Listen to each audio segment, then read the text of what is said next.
Hey.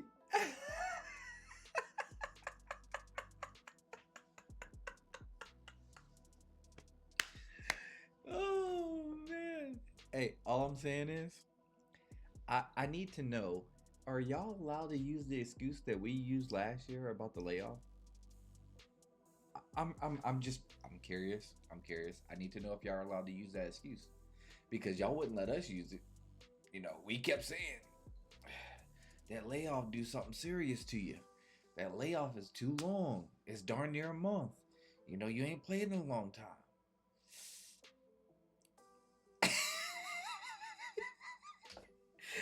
Bro, this game should be 28 to nothing. This game should be 28 to nothing. You know, but Mario Cristobal can't get that done. We know that. Anyways, I think my or Ohio State. Let me see. Let me check here. Ohio State, I believe, has -9 rushing yards at the half. Let me double check that to make sure I'm telling the whole truth and nothing but the truth.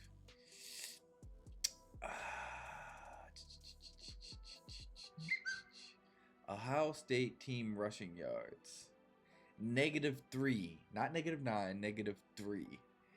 The great Bo Jackson, 4 carries, 10 yards, 2.5 a carry. Weren't y'all telling me he was the best freshman running back in the league in entire college football? Weren't y'all telling me that? I promise y'all were telling me that. But now we are stuck saying this. I feel good at the half, even though I know it's just the half. So there's no need to be, too up and down about it. But let's talk about Carson Beck, the winning team. Carson Beck has not looked like Carson Beck. Carson Beck has looked like an actual good quarterback. He is 14 of 18 for 98 yards and a touchdown. He's actually looked pretty good, to be honest with you. He's had one moment of standing in the pocket too long. He's benefited from one of the best offensive lines in all of college football. So him standing in the pocket that long, he thought he could do that, but he can't. But that was just that one part, one moment for him that I saw. It was like a little shaky to me, and it darn near looked like he got stripped, but they didn't replay it or nothing like that. Rushing the ball, Mark Fletcher is running hard. I give him all kinds of credit. That kid is running hard from the beginning of the game. 12 carries, 44 yards, 3.7 a carry. Carson Beck also on the ground too. He's only run for 10 yards, but I mean, granted, that's taken away from the sack as well. I don't know how many yards I took away from him, but he's running timely and purposefully for great yards. Let's go receiving. CJ Daniels, 4 catches, 36 yards. Fletcher, 2 catches, 25 yards.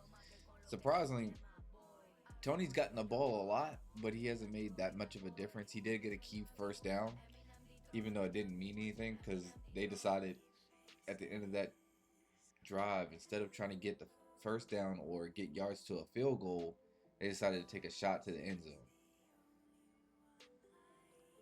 We all know whose decision making that is. Um, which is just stupid to me. But other than that, their team is showing up. Now their defense, oh my goodness. No, granted, I knew their defense was good, and I knew their defensive line was elite. They've got 2 guys that are getting drafted in the top 10. And that's without a doubt. Maybe even the top 5. But given team needs in the NFL, I say the top 10. But they're definitely top 5 worthy, both of them. I mean, they're dominating this offensive line. Now, Ohio State hasn't faced any type of pressure all year long.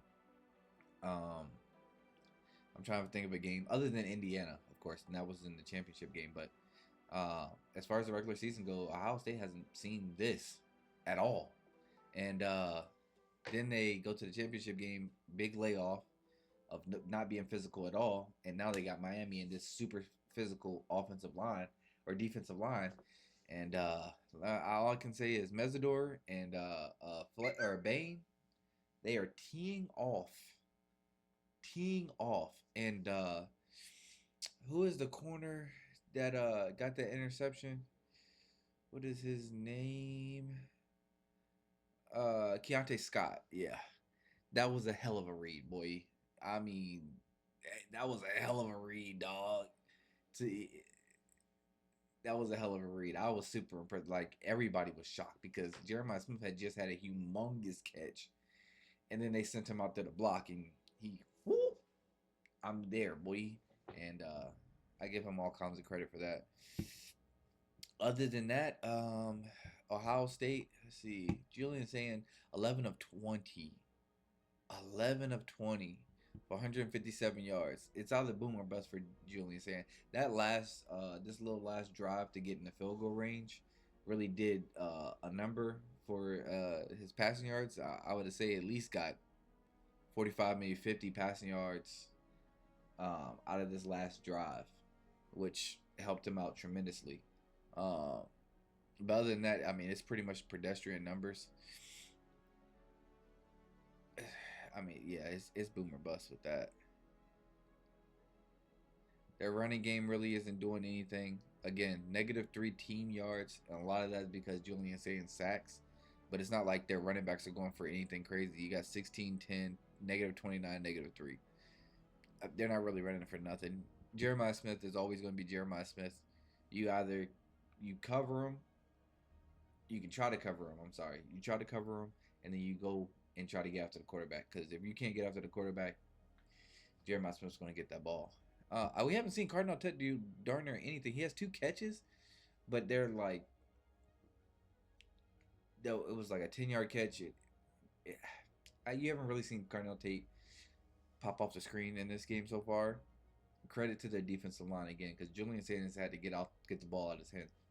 Just on that last drive, he almost had um, another sack, but he held on to the ball. I can't remember if it was Bain or if it was Mesidor, but one of them had their hand on the ball. And Julian saying if he didn't have 2 hands on it, that sucker was coming out and would have been another sack, and they would have been out of field goal range. I mean, ended up not meaning anything anyways because Ohio State never has a kicker. I mean, that kick was so bad. I mean, you could have at least lined it up and kicked it straight and missed barely. That kid kicked it all the way to the left. You're already on the left hash. How do you kick it all the way to the left? But, anyways, Ohio State's defense.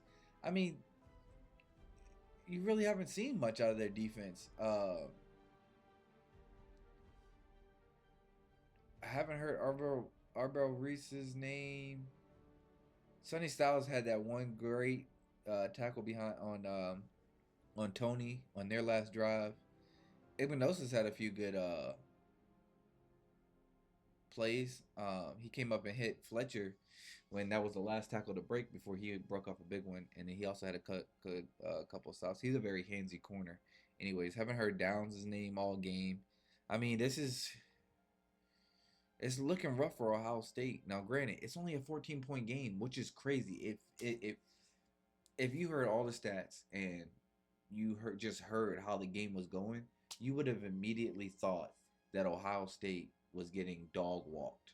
It should be 28-0, but it's only a 14-point game, so you really can't, look the other way for Ohio State. But boy, oh boy, let me show you something.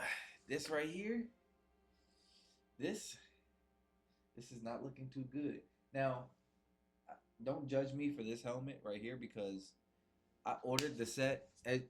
I've got every team. I've got every team in the Power Four. I didn't get any of the smaller conferences yet because I didn't need them for right now. But I've got every team over there except for Miami because they decided not to send me the Miami helmet. They sent me that one. There's nothing I can do with that one. So, anyways, for right now, I need y'all to know that M stands for Miami. So it makes it look even worse that Ohio State's about to get beat by M. I don't know. As far as these next games are concerned, it's gonna be very, very, very fun. I've got Oregon winning. I've got Oregon winning, of course. You see me. Do I think it's going to be a good game? Yes. But I think Oregon is actually going to. I think Oregon's going to roll in this game. That's just my personal opinion.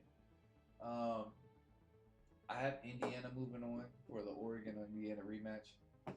And And then what else do I have? I've got Georgia moving on. I'm lying. I had Ole Miss moving on. I did have Ohio State moving on until today. Today, before the game, it was crazy. I changed my pick and said that Miami was going to win. But since my original pick was Ohio State, I'm gonna stick with that. So I had Georgia or my Ole Miss, Ohio State, and then Oregon, Indiana, uh, for the chance to go to the national championship. So it's gonna be very interesting to see how this thing plays out. So far, so good though. The atmosphere is insane. You hear the crowd for both teams.